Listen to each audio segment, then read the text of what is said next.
कहानी की शुरुआत होती है शॉशैंक रिडेम्पशन नाम की एक जेल से। बाहर से देखने में यह बस पत्थरों से बनी एक बड़ी जेल लगती है, लेकिन इसके अंदर की दुनिया किसी नरक से कम नहीं। ऊंची दीवारें, लोहे के गेट, सख्त गार्ड्स और ऐसा डर कि यहाँ कदम रखते ही आदमी समझ जाता है कि अब उसकी जिंदगी उसकी अपनी नहीं रही। कहा जाता है कि यह दुनिया की सबसे सिक्योर जेलों में से एक है। यहाँ हजारों कैदी बंद हैं, लेकिन आज तक कोई भी यहाँ से भाग नहीं सका। और जो एक बार यहाँ आ गया, उसके लिए बाहर की दुनिया धीरे धीरे सिर्फ एक याद बनकर रह जाती है। कुछ कैदी ऐसे भी हैं जिन्होंने अपनी पूरी जिंदगी इसी जेल में निकाल दी, लेकिन उन्होंने भागने के बारे में सोचना तक छोड़ दिया, क्योंकि शॉशैंक से भागने की कोशिश करने वाले आदमी का अंजाम अक्सर सीधी मौत होता है। अब सीन कट होता है और हम कोर्ट में एंडी नाम के एक आदमी को देखते हैं। एंडी कोई आम आदमी नहीं था। वह अमेरिका के एक बड़े बैंक का बैंकर था, पढ़ा लिखा, समझदार और बाहर की दुनिया में इज्जत से जीने वाला आदमी। लेकिन आज उस पर अपनी वाइफ और उसके लवर के मर्डर का इल्जाम है। जज उसके खिलाफ फैसला सुनाते हुए उसे उम्र कैद दे देता है। एंडी बार बार कहता है कि उसने ये मर्डर नहीं किए, लेकिन सच कितना भी साफ क्यों ना हो, अगर उसे साबित करने के लिए प्रूफ न हो तो कोर्ट अक्सर आदमी की बात नहीं मानती। एंडी के पास अपने बचाव में ऐसा कुछ नहीं था जो उसे इस इल्जाम से निकाल सके। One for each of your victims. So be it.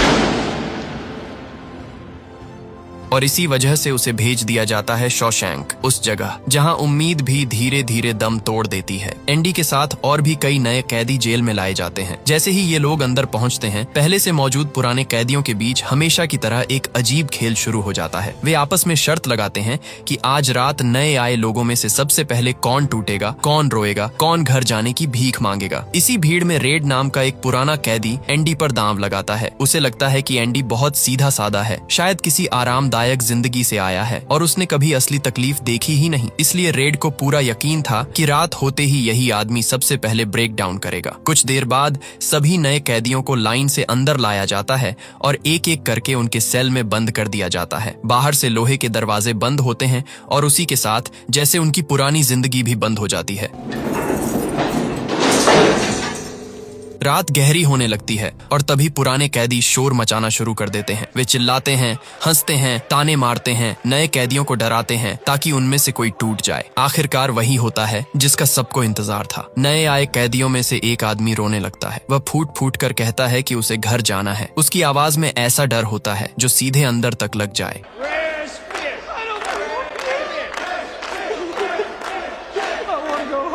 तभी गार्ड्स आते हैं। पहले उसे चुप रहने की वार्निंग देते हैं, लेकिन जब वह नहीं रुकता तो वे उसे घसीटकर सेल से बाहर निकालते हैं और इतनी बेरहमी से पीटते हैं कि उसकी हालत खराब हो जाती है। Lights out!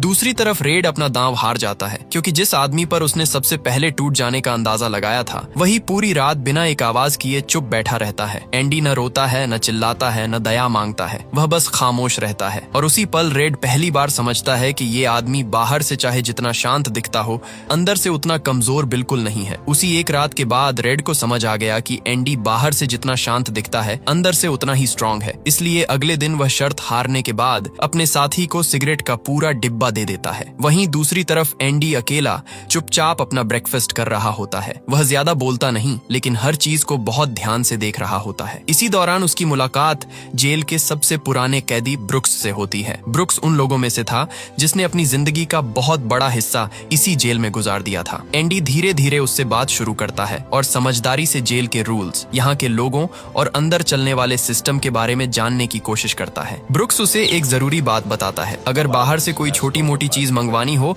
तो यहाँ एक ही आदमी है जो उसका इंतजाम कर सकता है, रेड। ये सुनते ही एंडी बिना देर किए सीधे रेड के पास पहुंच जाता है। वह उससे कहता है कि मैंने सुना है तुम बाहर से लगभग कोई भी चीज अंदर मंगवा सकते हो। रेड हल्की मुस्कान के साथ कहता है कि हाँ, ऑलमोस्ट सब कुछ, बस ऐसी चीज नहीं जो किसी को मारने या जेल से भागने में काम आए। तभी एंडी उससे एक छोटी सी मांग करता है, एक रॉक हैमर, यानी पत्थर तराशने वाला छोटा हथौड़ा। हथौड़े का नाम सुनते ही रेड थोड़ा हैरान होता है। वह पूछता है, तुम्हें हथौड़ा क्यों चाहिए? कहीं तुम इससे किसी का सिर तो नहीं फोड़ने वाले? एंडी बहुत शांति से जवाब देता है कि नहीं, मेरा यहाँ कोई दुश्मन नहीं है। यह सुनकर रेड हल्की सी हंसी के साथ कहता है कि अभी नहीं है, लेकिन जल्द ही कुछ लोग तुम्हारे दुश्मन बनने वाले हैं। फिर वह दूर खड़े कुछ कैदियों की तरफ इशारा करके एंडी को वार्निंग देता है कि इन लोगों से बचकर रहना, इनकी नजर ठीक नहीं है। एंडी उसकी बात सुन तो लेता है, लेकिन वह अभी पूरी तरह नहीं समझता कि रेड उसे कितनी बड़ी बात बता रहा है। अगले दिन रेड उसके लिए वह हथौड़ा मंगवा देता है। जब एंडी उसे देखता है तो उसे वही चाहिए था, लेकिन रेड उसे देखकर हंस पड़ता है। हथौड़ा इतना छोटा होता है कि पहली नजर में खिलौना लगता है। रेड मन ही मन सोचता है कि अगर कोई आदमी इस छोटे से हथौड़े से जेल की दीवार में सुरंग बनाना चाहे तो उसे शायद 600 साल लग जाएं। फिर वह हथौड़ा ब्रुक्स के जरिए एंडी के सेल तक पहुंचा दिया जाता है। ऊपर से ये बस एक मामूली सी चीज लगती है, लेकिन कहानी जानती है कि आगे चलकर यही छोटी चीज सबसे बड़ा राज बनने वाली है। दिन गुजरते रहते हैं। एंडी बाहर से शांत दिखता है, लेकिन जेल उसके लिए आसान नहीं हो रही होती। एक दिन जब वह लॉन्ड्री में काम कर रहा होता है, तभी वही लोग जिनके बारे में रेड ने उसे वार्निंग दी थी उसे पकड़ लेते हैं। जेल में कुछ लोग उन्हें 3 सिस्टर्स के नाम से भी जानते थे और उनका शिकार अक्सर वही बनता था जो अकेला, सीधा या कमजोर दिखे। एंडी खुद को छुड़ाने की पूरी कोशिश करता है, लेकिन सामने 3 आदमी होते हैं। वे पहले उसे बुरी तरह पीटते हैं, फिर उसके साथ जबरदस्ती करते हैं। यह एक बार की बात नहीं रहती। धीरे धीरे यह सिलसिला उसकी जिंदगी का हिस्सा बन जाता है। आने वाले महीनों में, फिर सालों में यही बार बार होता है। वे लोग मौका मिलते ही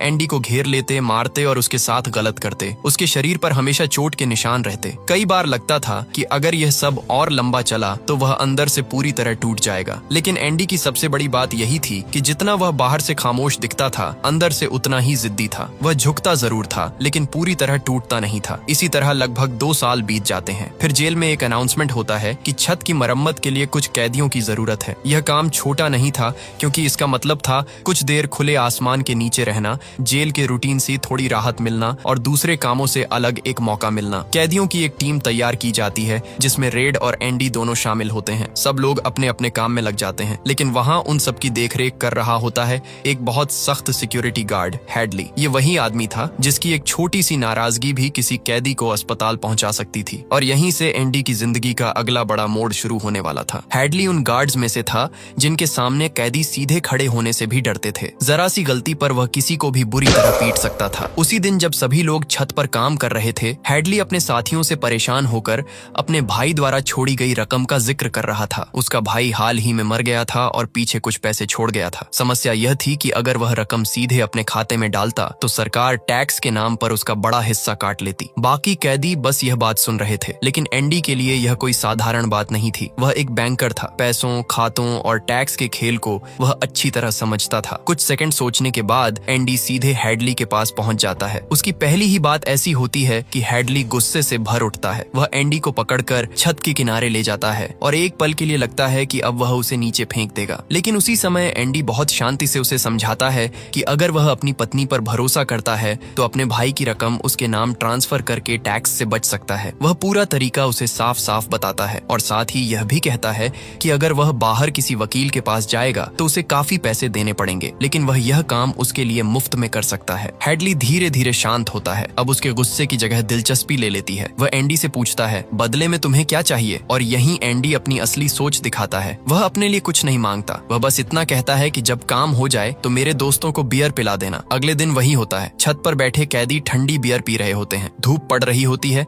हवा चल रही होती है और कुछ मिनटों के लिए ऐसा लगता है जैसे वे कैदी नहीं, दिन भर की मेहनत के बाद आराम कर रहे आम मजदूर हों। सबसे खास बात यह थी कि एंडी खुद बियर नहीं पीता। वह एक तरफ बैठकर बाकी सबको देखता है और बस उस पल को फील करता है। शायद बहुत समय बाद उसे लगा था कि इन दीवारों के अंदर भी इंसान को कुछ सेकंड के लिए इंसान जैसा फील कराया जा सकता है। इस घटना के बाद रेड और एंडी के बीच दोस्ती और गहरी होने लगती है। अब रेड उसे सिर्फ एक शांत और अलग सा कैदी नहीं मानता, बल्कि एक ऐसा आदमी समझने लगता है जो बिना शोर किए हालात बदल सकता है। कुछ दिन बाद जेल में कैदियों को फिल्म दिखाई जाती है। सब लोग बड़े ध्यान से फिल्म देख रहे होते हैं और स्क्रीन पर रीटा हैवर्थ नजर आती है। फिल्म खत्म होने के बाद एंडी रेड के पास आता है और उससे कहता है कि मुझे रीटा हैवर्थ का एक बड़ा पोस्टर चाहिए। रेड के लिए यह कोई मुश्किल बात नहीं थी, क्योंकि पूरे जेल में वही आदमी था जो बाहर से छोटी बड़ी चीजें अंदर मंगवा सकता था। लेकिन उसे क्या पता था कि यही पोस्टर आगे चलकर एंडी के सेल की दीवार पर सबसे बड़ा राज छुपाने वाला है। इसके कुछ समय बाद एंडी फिर उन्हीं लोगों के सामने पड़ जाता है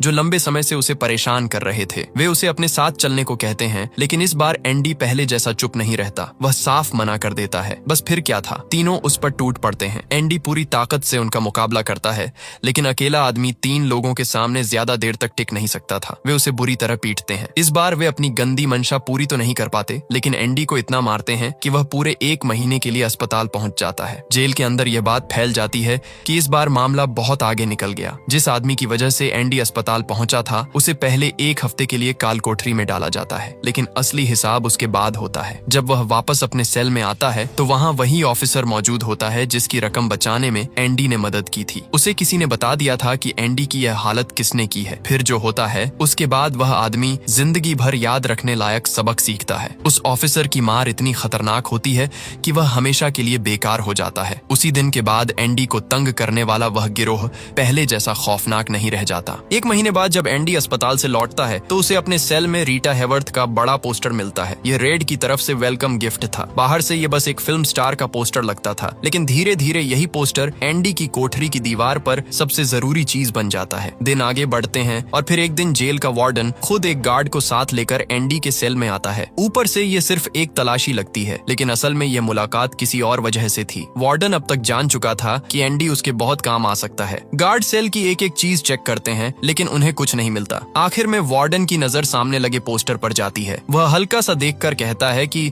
वैसे तो मैं सेल में पोस्टर अलाउ नहीं करता, लेकिन तुम इसे लगाए रख सकते हो। यही समझ आता है कि वह सिर्फ तलाशी लेने नहीं, एंडी को परखने आया था। इसी दौरान उसकी नजर एंडी के हाथ में पकड़ी बाइबल पर भी पड़ती है। वार्डन कुछ दूर जाने के बाद वापस लौटता है और एंडी की बाइबल उसे वापस देते हुए कहता है, मुक्ति का रास्ता इसी में है। उस वक्त यह बस एक धार्मिक लाइन लगती है, लेकिन आगे चलकर यही बात इस पूरी कहानी का सबसे बड़ा आयरनी बन जाती है। अगले ही दिन वार्डन एंडी को अपने ऑफिस में बुलाता है। वह उससे बड़े सधे हुए अंदाज में बात करता है, जैसे बाकी कैदियों से अलग हो। फिर कहता है कि तुम्हारे जैसा इंटेलिजेंट आदमी सिर्फ पत्थर तोड़ने या कपड़े धोने के लिए नहीं बना। इसी के बाद वह एंडी को जेल की लाइब्रेरी में असिस्टेंट बना देता है। लाइब्रेरी में एक बूढ़ा कैदी काम करता था जिसका नाम ब्रुक्स था। सालों से वही इस जगह को संभाल रहा था। अब एंडी की जिंदगी का एक नया फेज शुरू होता है। पहले हैडली, फिर दूसरे गार्ड्स, फिर एक एक करके बाकी ऑफिसर्स भी अपने टैक्स फॉर्म्स और अकाउंट के काम लेकर एंडी के पास आने लगते हैं। जिस ऑफिसर का टैक्स एंडी ने बचाया था, वही एक दिन दूसरे ऑफिसर को भी उसके पास ले आता है। एंडी कुछ ही मिनटों में उसका पेपर का काम निपटा देता है। धीरे धीरे पूरे जेल में यह बात फैल जाती है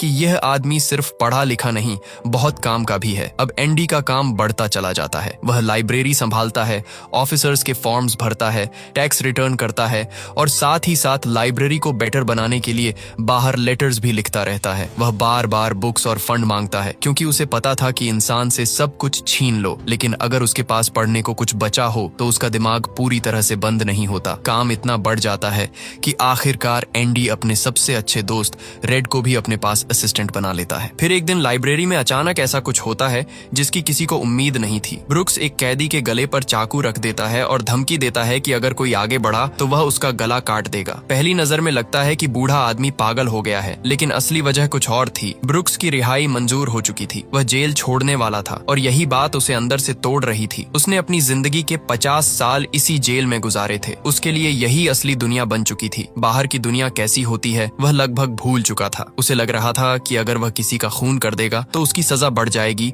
और उसे यहीं रहने दिया जाएगा। एंडी किसी तरह उसे शांत करता है, समझाता है और आखिरकार ब्रुक्स चाकू नीचे रख देता है। लेकिन असली मुश्किल अब शुरू होने वाली थी। जब ब्रुक्स जेल से बाहर निकलता है तो बाहर की दुनिया उसे बिल्कुल अजनबी लगती है। 50 साल पहले जो शहर उसने छोड़ा था, ये वह जगह नहीं थी। अब सड़कें गाड़ियों से भरी थीं, लोग तेज भागते थे, किसी के पास किसी के लिए वक्त नहीं था। उसे एक सुपरमार्केट में छोटी सी जॉब मिलती है, लेकिन वहाँ भी उसका मन नहीं लगता। वह बहुत धीरे काम करता है, लोग उसे डांट देते हैं, मैनेजर उसे डांट देता है और हर रोज उसे और ज्यादा महसूस होता है कि वह इस दुनिया के लिए बना ही नहीं है। उसे बार बार जेल की याद आती है। वहाँ की दीवारें, वहाँ का रूटीन, वहाँ के लोग, सब कुछ उसे यहाँ की आजादी से ज्यादा अपना लगने लगता है। कई बार उसके मन में आता है कि कोई क्राइम कर ले ताकि फिर से जेल भेज दिया जाए, लेकिन इस उम्र में वह कुछ कर भी नहीं सकता। आखिरकार वह हार जाता है। मरने से पहले वह जेल में अपने साथियों के नाम एक लेटर लिखता है और फिर अपनी जान दे देता है। जब यह खबर शॉशैंक पहुंचती है तो सब अंदर तक हिल जाते हैं। पहली बार सबको साफ समझ आता है कि जेल सिर्फ आदमी को बंद नहीं करती, धीरे धीरे उसे अपने बिना जीने लायक भी नहीं छोड़ती। इसी बीच वार्डन एक नया प्रोग्राम शुरू करता है। अब कैदियों को जेल के बाहर ले जाकर काम कराया जाएगा। ऊपर से रीजन यह दिया जाता है कि इससे कैदी मेहनत सीखेंगे, डिसिप्लिन सीखेंगे और बाहर की दुनिया के काम से जुड़े रहेंगे। लेकिन असल खेल कुछ और था। वार्डन कैदियों की सस्ती लेबर का यूज करके बाहर के कॉन्ट्रैक्ट्स ले रहा था। लोकल कंस्ट्रक्शन टीम्स को काम नहीं मिलता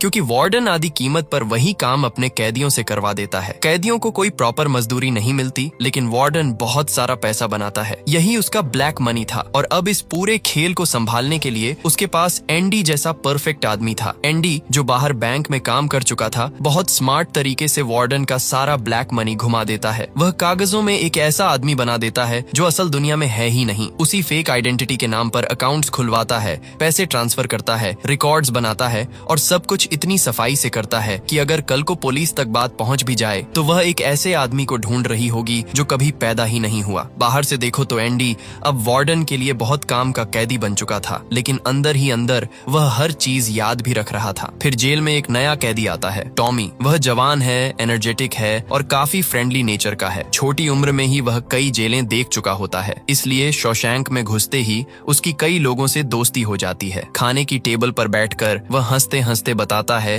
कि वह काफी समय से चोरी कर रहा है और इसी चक्कर में बार बार जेल आता रहता है। एंडी उसकी बात सुनकर उससे कहता है कि अगर तुम हर बार चोरी करके पकड़े जा रहे हो तो सीधी सी बात है, ये काम तुम्हारे लिए बना ही नहीं है, चोरी छोड़ दो। टॉमी को एंडी की यह बात दिल पर लगती है। उसे पहली बार कोई ऐसा आदमी मिला था जो जेल में भी उससे इंसान की तरह बात कर रहा था। यही वजह थी कि धीरे धीरे वह एंडी में इंटरेस्ट लेने लगता है। थोड़े समय बाद टॉमी रेड से एंडी के बारे में पूछता है। वह कहता है कि एंडी बाकी लोगों जैसा नहीं लगता, पढ़ा लिखा है, डिसेंट है, दिमाग वाला है। फिर ऐसा आदमी जेल में कैसे आ गया? और यहीं से कहानी अगले बहुत बड़े मोड़ की तरफ बढ़ने लगती है। टॉमी रेड से कहता है कि एंडी बाकी कैदियों जैसा बिल्कुल नहीं लगता। वह स्मार्ट है, डिसेंट है और उसमें वह बात है जो जेल के अंदर बहुत कम लोगों में दिखती है। फिर वह सीधा सवाल करता है कि ऐसा आदमी आखिर जेल में आया कैसे? तब रेड उसे बताता है कि एंडी कोई छोटा मोटा आदमी नहीं था, वह एक बड़ा बैंकर था, लेकिन उस पर अपनी वाइफ और उसके लवर के मर्डर का चार्ज लगा था और उसी वजह से उसे उम्र कैद मिली। ये सुनते ही टॉमी अचानक चुप हो जाता है। उसके चेहरे पर ऐसा लुक आता है जैसे उसे कोई पुरानी बात याद आ गई हो। थोड़ी देर बाद वह एंडी को बुला लेता है। अब वहाँ टॉमी, एंडी और रेड तीनों साथ बैठे होते हैं। टॉमी धीरे धीरे एक पुरानी बात बताना शुरू करता है। वह कहता है कि करीब 4 साल पहले वह एक दूसरी जेल में था। वहाँ उसकी मुलाकात एक ऐसे कैदी से हुई थी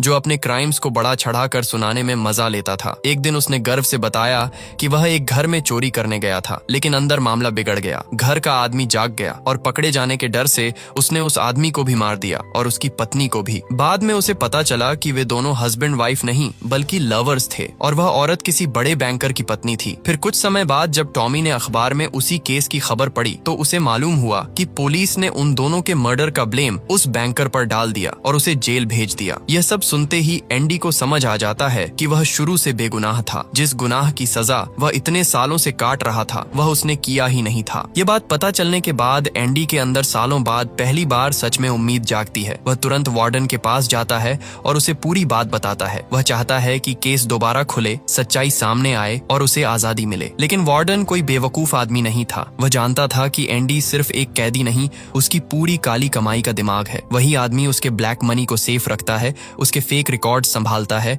और उसके सारे राज जानता है। अगर एंडी बाहर निकल गया तो वार्डन सिर्फ पैसे नहीं खोएगा, वह बर्बाद हो जाएगा। इसलिए वह एंडी की बात सुनकर ऐसे बिहेव करता है जैसे यह कोई मामूली कहानी हो। वह कहता है कि ऐसी झूठी बातें उसे रोज सुनने को मिलती हैं। एंडी उसे समझाने की कोशिश करता है। वह यहाँ तक कह देता है कि अगर वह बाहर भी गया तब भी वार्डन का राज नहीं खोलेगा, लेकिन वार्डन पर इसका कोई असर नहीं होता। एंडी को पहली बार इतनी जोर से महसूस होता है कि उसने सालों तक जिस आदमी का काम किया वही आदमी उसे सच्चाई के बावजूद आजाद नहीं होने देगा। गुस्से में वह वार्डन पर चिल्ला पड़ता है। बस यही वार्डन को चाहिए था। वह तुरंत एंडी को 1 महीने के लिए काल कोठरी में डलवा देता है। लेकिन असली खेल अभी बाकी था। एंडी को सजा दिलाने के बाद वार्डन सीधा टॉमी के पास जाता है। वह बहुत शांति से उससे पूछता है कि जो बात उसने एंडी को बताई क्या वह सच है। टॉमी बिना डरे कहता है कि हाँ, ये सब बिल्कुल सच है। फिर वार्डन उससे पूछता है कि अगर जरूरत पड़ी तो क्या वह कोर्ट में गवाही देगा। टॉमी कहता है कि हाँ, वह तैयार है। बस यही सुनना वार्डन चाहता था। अगले ही पल वह ऊपर खड़े गार्ड को इशारा करता है और गार्ड टॉमी को गोलियों से छलनी कर देता है। कुछ ही सेकंड्स में सब खत्म हो जाता है। बाहर कहानी फैलाई जाती है कि टॉमी भागने की कोशिश कर रहा था,